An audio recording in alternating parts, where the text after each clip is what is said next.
Is it the majority that decides what is universally good or bad? Obviously not.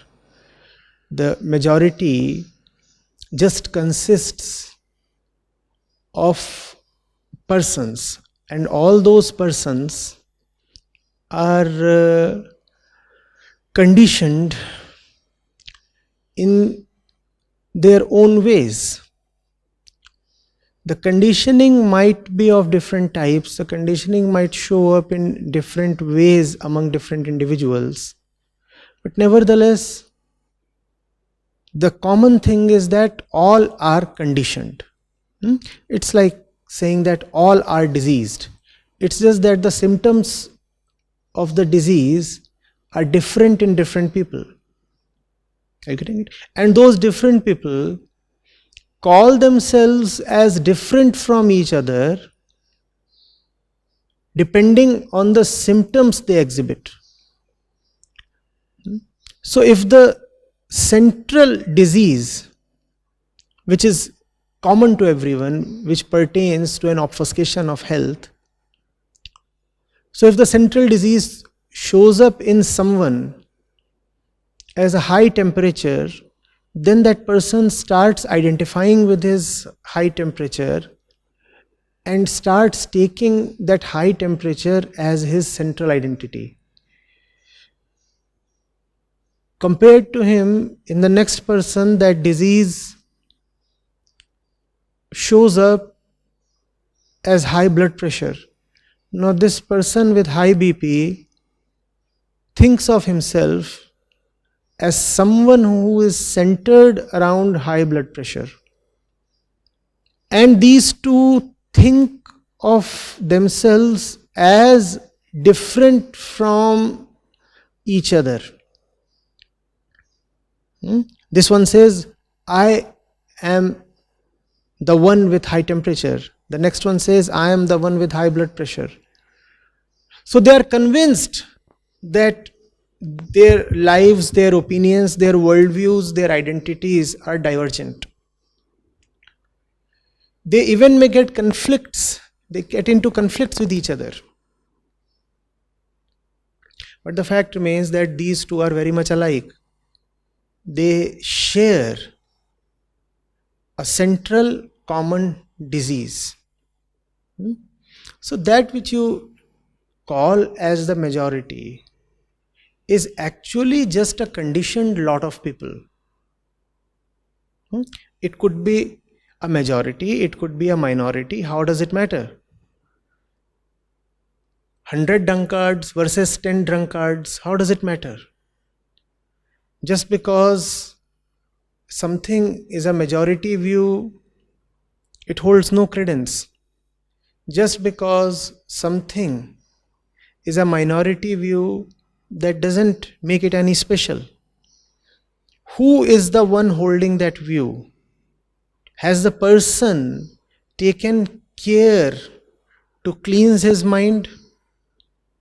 Has the person paid the price for freedom? That's the question to be asked. So good, bad, right, wrong, these are obviously not standards that can be set by the majority or the minority or even the individual. Remember, the unit of the drunk crowd is the drunk individual. How is the individual any superior to the crowd then? In fact, it is several of these drunkards that get together to form that crowd. It's another matter that in the crowd there is greater incentive to remain drunk.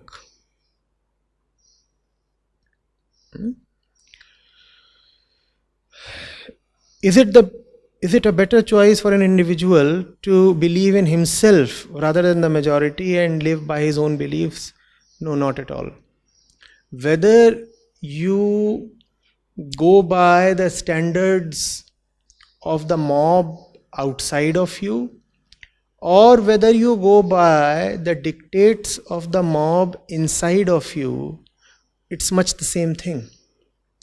So kindly do not hold the impression that if you are going by your own personal beliefs, then you are any better than the ones who follow the crowds. See, the crowd is not only outside of you, the crowd is within you as well. And when you are physically in a crowd, then in fact it is a bit easier to acknowledge that you are influenced and dominated and conditioned, because you can easily see with your eyes, with your senses, that a lot of people are holding sway over you. In contrast, when the crowd is inside you, then it's a lot more difficult to realize, to acknowledge that you are controlled by that crowd. Then you start feeling and asserting that you are a free man. You start saying that you live by your own individual personal beliefs and convictions, which is totally false. Most of the people who believe in free thought or free will are actually highly conditioned. Free thought is not free at all. Free will is not free at all. It's just that there is great egoistic pleasure in declaring oneself to be a free man, especially when one is in bondage within. No? You continue to remain in bondage within, and you do not pay the price for freedom, and yet you can relish the pleasure of declaring freedom. One falls for that. It's tempting. So go neither by the crowd nor by your inner beliefs. Keep striving for the truth. Are you getting it? Go neither by the crowds nor by your inner beliefs or convictions. Remember that the outside and the inside are not very different. That which we call as our inside is composed mostly of external influences. Then how is the inside at all? The inside is as much controlled by the outside as is the outside. Therefore, stop identifying with the so-called inside, the so-called person, the so-called individual self. Instead, pay attention. Acknowledge that there is bondage all around and within, and pay attention to the facts of your slavery.